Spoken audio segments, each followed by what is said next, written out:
اللہ کے نبی صلی اللہ علیہ وسلم نے ایک بہترین اصول بتلایا، فرمایا صوموا لرؤیتہ، جب تمہیں چاند نظر آ جائے تو اپنا روزہ رکھ لو، وصوموا لرؤیتہ وافطروا لرؤیتہ، اور تم اپنے عید کا اعلان کر دو، روزے ختم کر دو اس وقت جب تمہیں چاند نظر آ جائے۔ تو آپ صلی اللہ علیہ وسلم نے رمضان المبارک کو، یا یوں سمجھیے کہ سالانہ عبادات کو چاند کے دیکھنے کے ساتھ جوڑا ہے۔ اب لوگ کہتے ہیں کہ جی سائنس اتنی ترقی کر گئی اور مولویوں کو ابھی تک چاند بھی نظر نہیں آیا۔ بھائی ان سائنسدانوں سے پوچھئے تو وہ بھی آپ کو یہ کہیں گے کہ چاند کے متعلق ہمارے درمیان اور مسلمانوں کے درمیان ایک بنیادی فرق ہے۔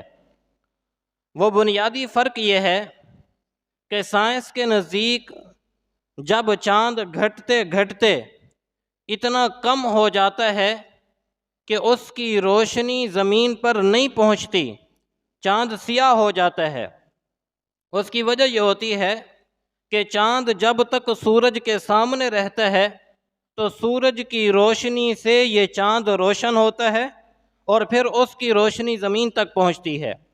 لیکن جب یہ چاند 28 یا 29 کا ہوتا ہے تو یہ چاند سورج کے سامنے سے ہٹ جاتا ہے۔ اب اس صورت میں جب روشنی نہیں ملتی تو یہ چاند سیاہ ہو جاتا ہے۔ اس سیاہ چاند کو انگلش کی زبان میں یا سائنسدانوں کے نزدیک اس کو برتھ آف نیو مون کہا جاتا ہے، یعنی چاند کی پیدائش، نئی پیدائش۔ اور مسلمان ہم یہ سمجھتے ہیں کہ شاید یہ چاند کی 1 تاریخ ہے، حالانکہ ان کے نزدیک چاند جب 1 کا ہوتا ہے تو اس کو نیو مون نہیں کہتے ہیں، بلکہ اس کو کہتے ہیں کریسنٹ، یعنی ہلال کی شکل کے چاند کو جو پہلی تاریخ کا چاند ہوتا ہے اس کو کریسنٹ کہتے ہیں، نیو مون نہیں کہتے۔ اس کی وجہ سے ہمارے ہاں شبہ پیدا ہو جاتا ہے۔ ہمارے حضرت جی دامت برکاتہم العالیہ فرماتے ہیں کہ میں نے ایک مرتبہ امریکہ میں اس چاند کے اوپر جو تحقیقات ہو رہی تھی میوزیم کے اندر فون کیا کہ مجھے چاند کے بارے میں کچھ ریسرچ چاہیے۔ انہوں نے کہا کہ آپ ہماری بحریہ سے رابطہ کریں، کیونکہ بحریہ جو ہوتی ہیں انہوں نے جہازوں کو پانی کے اندر، سمندروں کے اندر چلانا ہوتا ہے، تو کیونکہ جیسی ہوائیں اور جیسی سمندر کی لہریں ہوتی ہیں تو اس کے مطابق پھر جہازوں کو سمندر کے اندر اتارا جاتا ہے، اور ان کا تعلق کیونکہ چاند کے ساتھ ہے اس وجہ سے آپ کو زیادہ جو ہے معلومات ان سے مل سکتی ہیں۔ حضرت فرماتے ہیں کہ میں نے ان سے رابطہ کیا تو میں نے ان سے پوچھا کہ آپ مجھے چاند کے بارے میں بتائیں کہ اس وقت چاند کہاں ہے، اور آپ کیسے ریسرچ کرتے ہیں کہ چاند اس وقت فلاں جگہ پر ہے اور اس وقت میں چاند جو ہے وہ طلوع ہو جائے گا۔ تو کہنے لگی کہ ہم جو ہے چاند جس مدار کے اندر گھومتا ہے اس کی ایک سپیڈ ہوتی ہے چلنے کی، اس سپیڈ کا اندازہ لگاتے ہیں، مسافت کو ہم ایک پیمانے کے ساتھ ناپ لیتے ہیں، پھر جب چاند غائب ہو جاتا ہے تو اسی اصول کو مد نظر رکھتے ہوئے یہ کہتے ہیں کہ اسی سپیڈ کے ساتھ اگر چاند چلتا رہا تو فلاں موقع پر فلاں جگہ کے اوپر چاند جو ہے وہ طلوع ہو جائے گا۔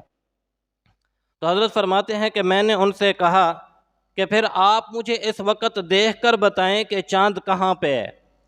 کہنے لگی کہ اس کے بارے میں یقینی بات نہیں کی جا سکتی ہے، ایک اندازہ ہے۔ تو حضرت فرماتے ہیں میں نے انہیں کہا کہ یہ کیا بات ہوئی، ایک اندازہ کیسے ہو گیا؟ آپ کے پاس مشینیں ہیں، آپ کے پاس جدید تکنیکیں ہیں، آپ کے پاس تو سارا کچھ ہے، پھر آپ کیسے کہہ سکتی ہیں کہ یہ چیز متوقع ہے، یقینی نہیں ہے؟ کہنے لگیں کہ چاند جب چلتا ہے تو اس کے اندر بہت ساری چیزیں ہوتی ہیں، 6000 متغیرات اس میں ہر وقت ہوتے رہتے ہیں، تبدیلیاں ہوتی رہتی ہیں۔ اب ان 6000 چیزوں میں سے اگر ایک چیز بھی تھوڑی سی تبدیل ہو جائے تو پھر سارا کا سارا سسٹم کیا ہو جاتا ہے؟ تبدیل ہو جاتا ہے۔ اس لیے ہم یقینی طور پر نہیں بتا سکتے۔ حضرت فرماتے ہیں مجھے اس دن سمجھ آ گئی اللہ کے نبی صلی اللہ علیہ وسلم کی بات کہ آپ صلی اللہ علیہ وسلم نے مسلمانوں کے لیے کتنی آسانی فرما دی۔ فرمایا صوموا لرؤیتہ، کہ تم چاند دیکھو تو اپنا روزہ رکھو، وافطروا لرؤیتہ، اور جب چاند دیکھو تو اپنے روزے کو افطار کر لیا کرو۔ تو پتہ چلتا ہے کہ اللہ کے نبی صلی اللہ علیہ وسلم کا یہ اصول چاند کے دیکھنے کے ساتھ ہے۔ تو چاند جب کھلی آنکھوں سے نظر آ جائے تو کہیں جی سبحان اللہ، روزہ شروع کر دیں، اور جب چاند نظر نہ آئے یا اس وقت شک کا دن ہو جائے تو پھر آپ کو حکم نہیں ہے کہ آپ چاند رکھیں، روزہ رکھیں۔ اسی